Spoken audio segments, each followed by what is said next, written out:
Welcome back to Coaching Process Wins and our YouTube channel. I hope that you're getting some things out of it from a offensive or a defensive philosophical standpoint.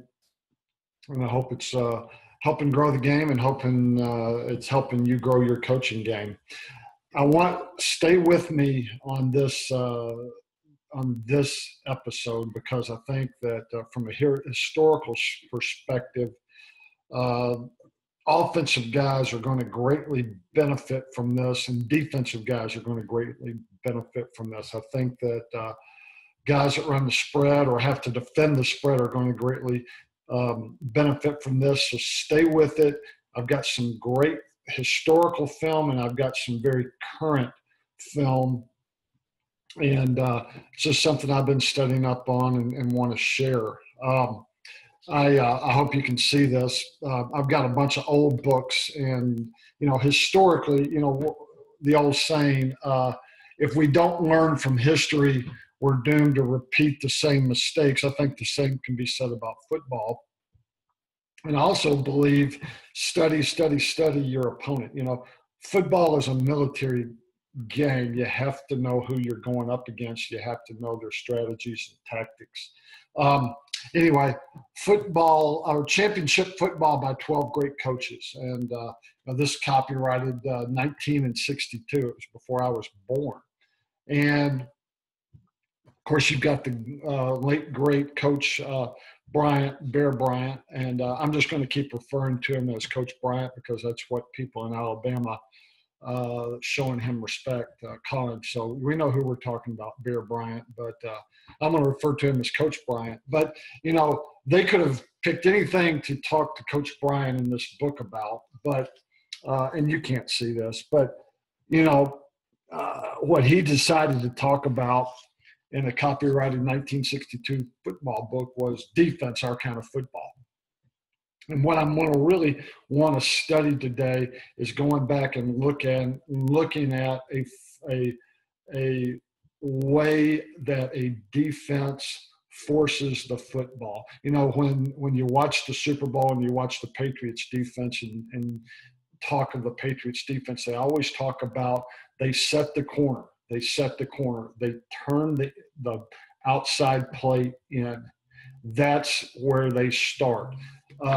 Here on page 220, and again, it's not important that you can read this, but he details how they force, and this is a shotgun, and they call it the single wing, but force, fill, and cover.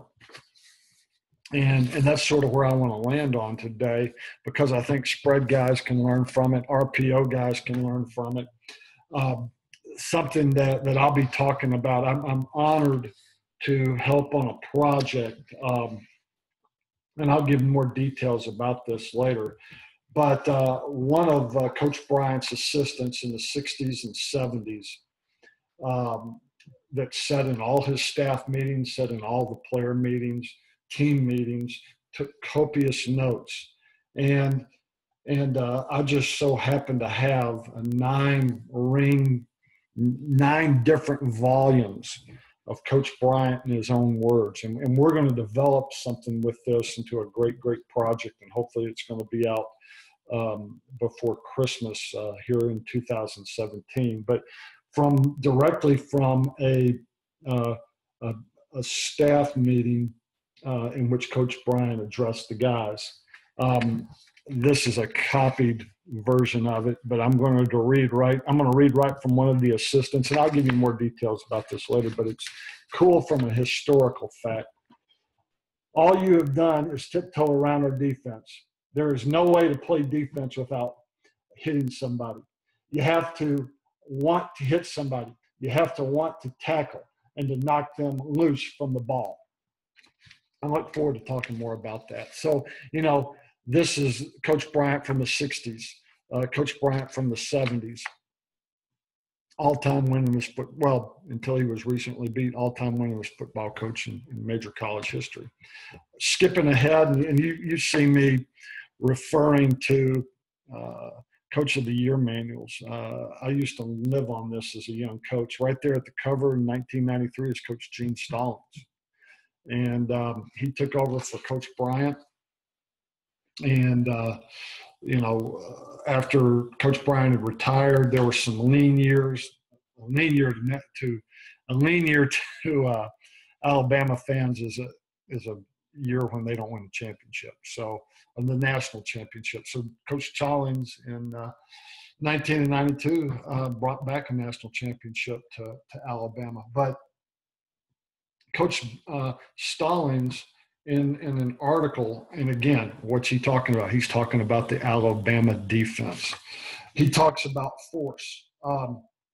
He talks about what they call rifle force, pistol force, and box force. Now, I've called them forever, and you may too, sky force, cloud force, and backer force. And this is what we're going to really, really dive into. But, he says, when you ask me my philosophy on defense, this is what I say. My philosophy on defensive football is not to allow the offense to move the football effectively. That sounds simple. Everyone would like to have that. How do you do it? How do you keep them from moving the ball effectively? This falls under the area of method. How do you make sure your method works? That falls under the area of quality control. If I do not want them to move the ball effectively, how do I stop them?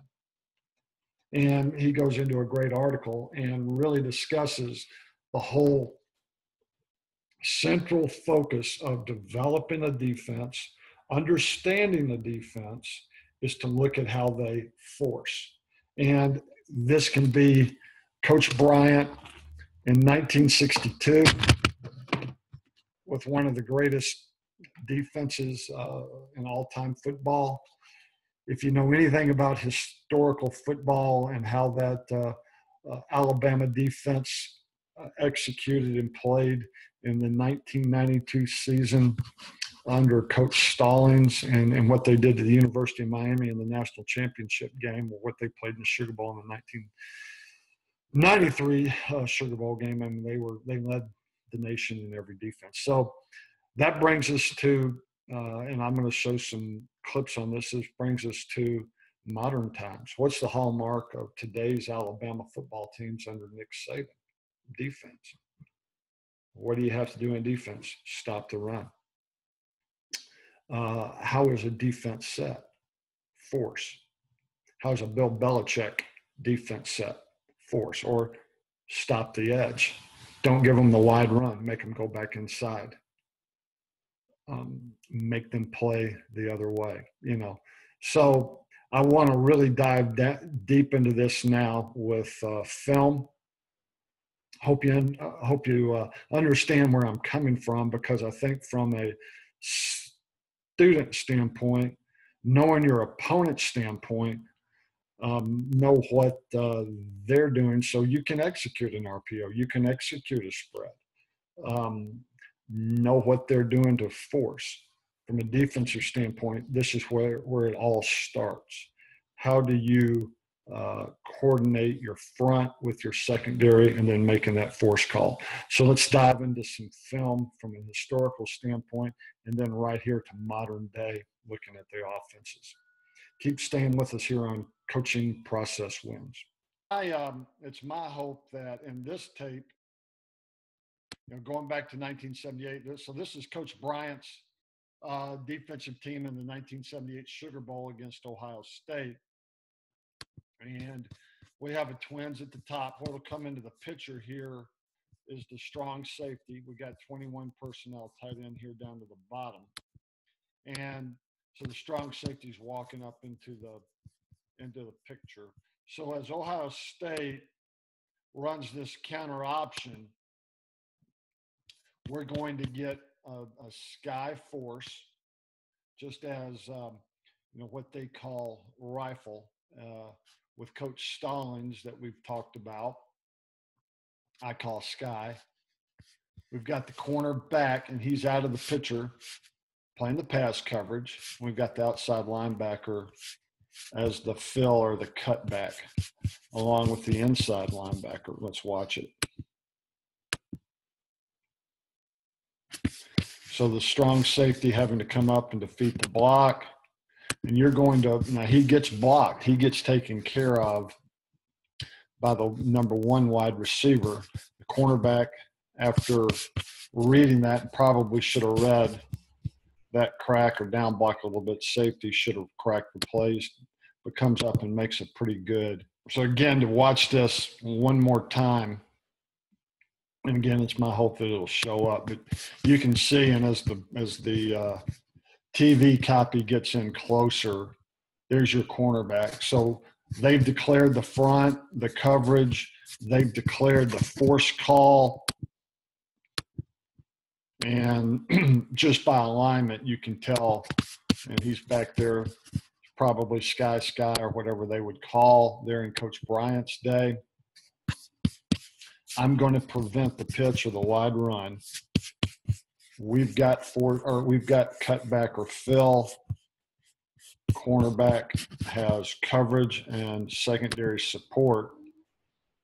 He probably should have read this double to down sooner on it and made a crack replace and tackled right there about where the side judge is, but still comes up and makes a heck of a play. So there you go in 1978, Coach Bryant. Let's transition over and watch Coach Stallings and another one of their great defenses at the University of Alabama. So let's move ahead and let's go to 1992, where the Alabama Crimson Tide, best defense in the United States, the eventual national champions, are playing under the great Coach Gene Stallings.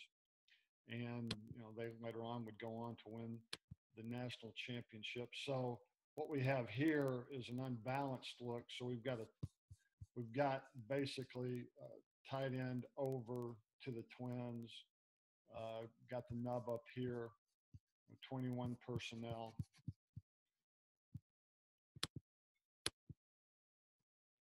Alabama again is committing to a sky look.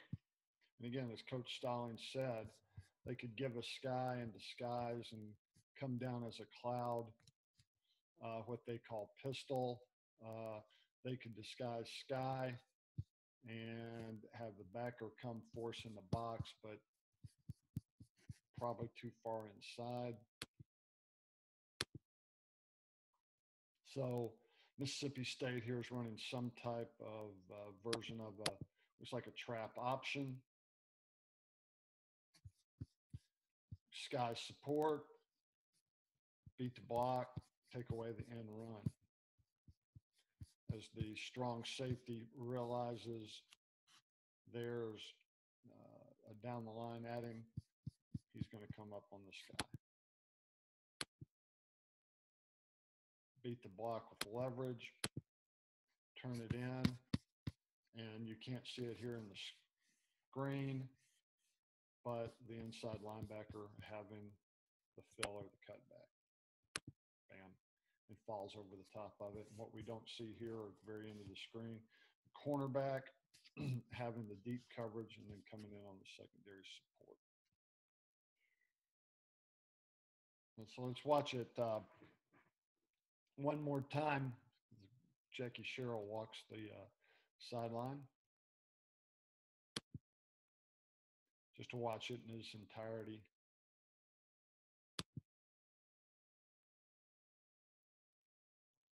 Turn it in, linebacker fill cutback, cornerback come up late.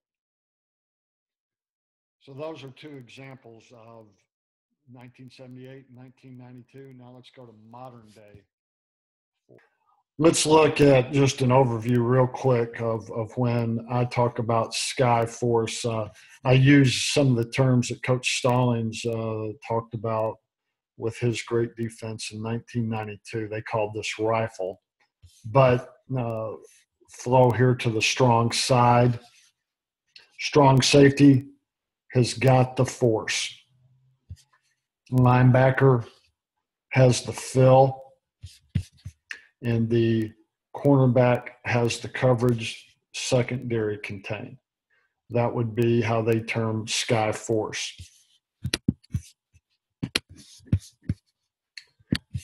Coach Stallings called this pistol.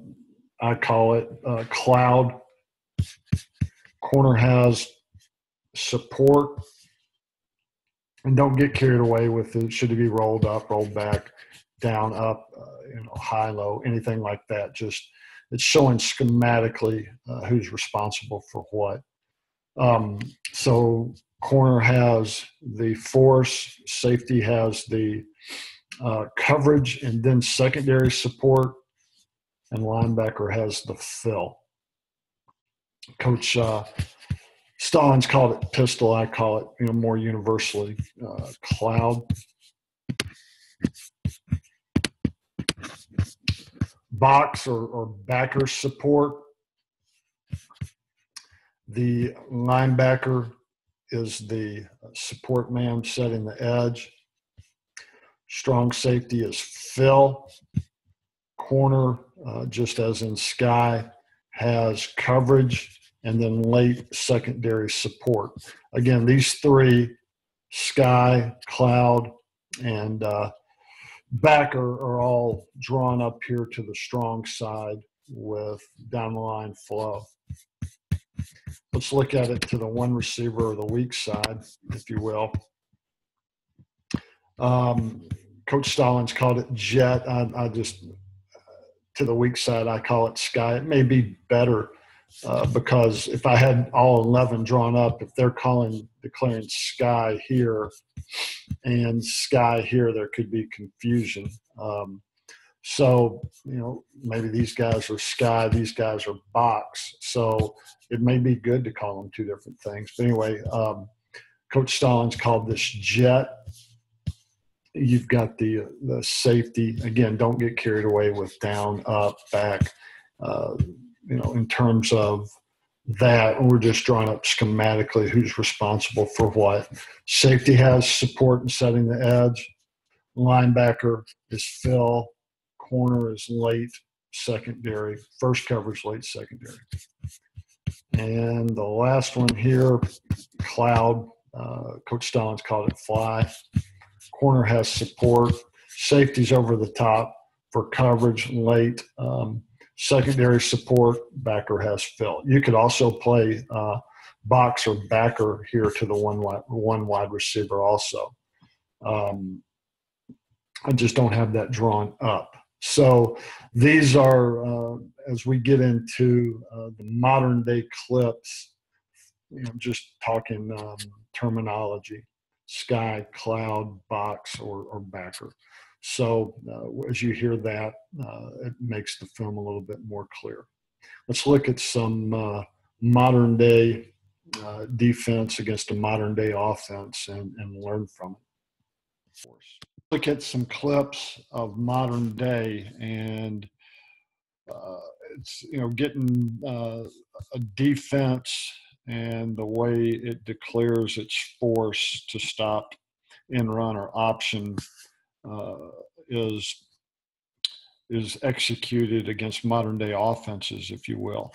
So much of, I think there's things, again, you can learn here from executing an RPO, defending an RPO. I'm going to let you come up with your own conclusions from your own study here and just show you some factual things here. So basically, the offense is in a balanced set here because you've got 20 personnel, but the fullback, as you can see, is offset. So basically you have a 2-by-2 set. So therefore the secondary is balanced. And here you're going to see a cloud support.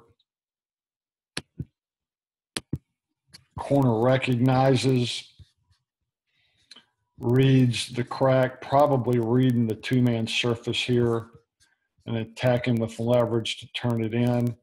Inside linebacker has cut back, safety has over the top coverage. Quarterback player does a great job of making a quarterback commit and then chasing him down the line. That's athleticism. But a disciplined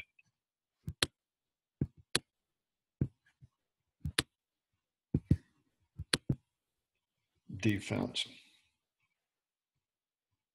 Watch it one more time.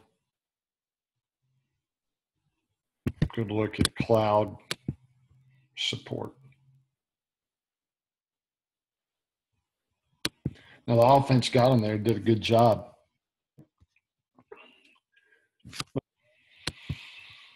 Here we have a offset shotgun look, out of the 2x2 set, and on the inverted veer or the power read, whatever you're wanting to call it, we're going to get another look just to set this up with a cloud call. Now, Alabama is, the defense is in a position where they can run box support, probably not in a position where they can run sky.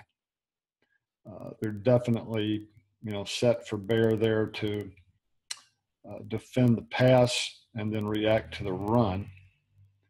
So they have their front and their coverage, and then they've declared their support. Real quick, I think it's worth bearing here. It's 2nd and 10. So, against a team that's probably going to throw the football over 50% of the time, the defense is set for the passing game, and therefore they're reacting to the run. Cloud, look at leverage, hands, angles, coming for fill.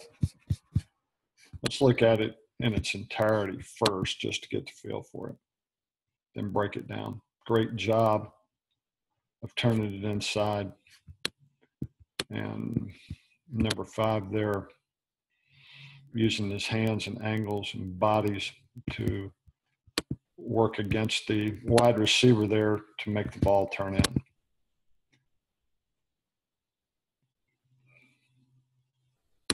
So you got a great making it turn in. The linebacker is blocked for the fill. The safety's over the top.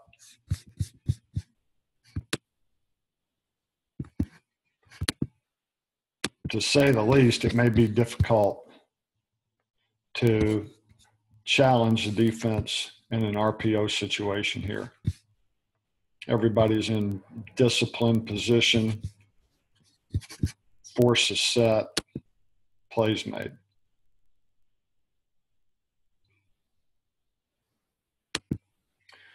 Let's look at a box situation now. Situation here is 1st and 10, ball's on the 25-yard line, negative 25-yard line. As the opening play showed, the offense is essentially, even though they're in 20 personnel, it's essentially a balanced front. And, a 2x2 set because fullback is offset. Situation's 1st and 10, but because of personnel, run is dictated. Now, we can argue or mince words. Is this a cloud support or is this a box support? The exchange makes it a box support in terms of we've got a man under situation. Quarterbacks having to honor that with outside leverage. We get low hat coming off the football with attack. So I would argue that this is in just an instant exchange. It turns into box support. Leverage, I'd say the fullback's doing a heck of a job on the linebacker. After the exchange of essentially the down block, now the corner can come from the secondary support and the safety is over the top. Would like him to be just a little bit out on a slight angle, but with the secondary support or the fill. That's better because you've got box, fill, coverage. You got to allow pursuit to catch up. Let's look at it as in its entirety.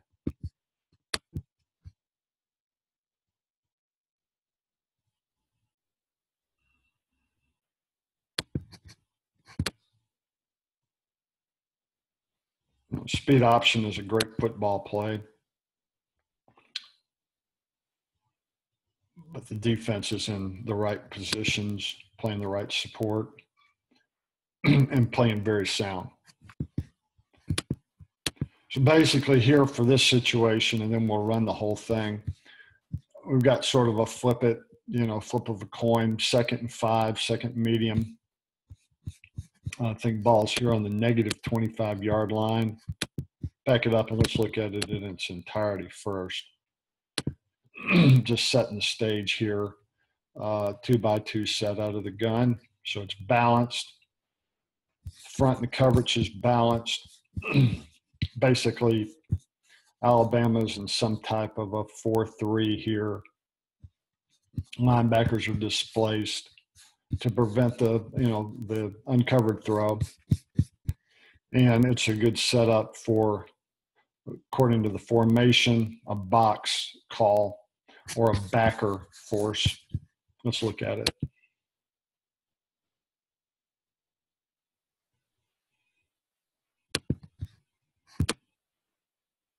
Look at it one more time. Just sort of surmise it. And then let's break it down a little bit.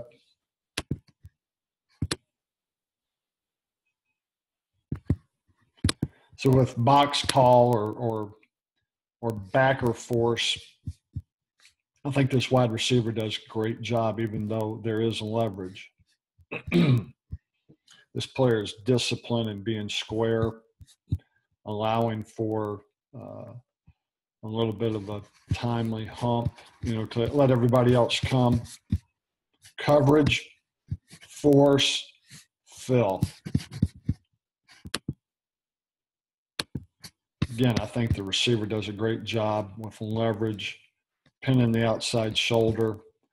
I think the corner, once he recognizes it's a commitment to the run, plus he knows his safety's over the top, does a great job of outside in force on secondary contain, and all allows the pursuit to catch up there. Great look at a box. Let's go to one more here. So 1st and 10, ball's on the 36-yard line. And you're looking at, a heavily dominated, over 50%. The offense is going to be a passing team. But it's 1st and 10, and we're sort of here in this freewheeling zone of the field. So know what's going on. Have knowledge of the situation. We've got an empty set, a 3x2. Let's look at its entirety and look at a good look at a sky coverage here. So motion set. So now we have the basically jet sweep. Could be argued that this is an inverted veer with jet sweep look. But we're looking at the sky force here. Let's look at it in its entirety, then break it down.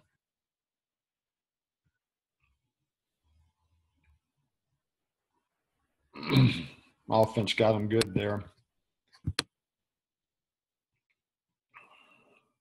There was a hat for a hat, although you can say the defense was in a good, disciplined, sound front coverage and force. So let's look at a sky call here. So we've got coverage, the secondary contain. We've got the sky force to not let them get to the outside. And we have the fill. Recognize, get on leverage and hands and angle. I think that He's in good leverage position, although his reaction could have been a little bit quicker, just knowing what the situation is, down in distance. 1st and 10. Have an advantage point of low hat.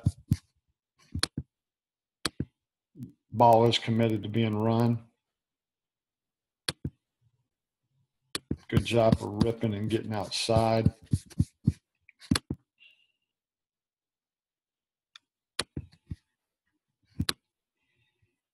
Sometimes you just got to beat the block.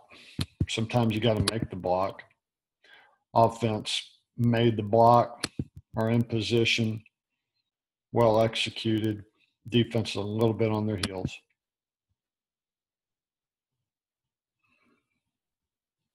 It's like a 1st and 10.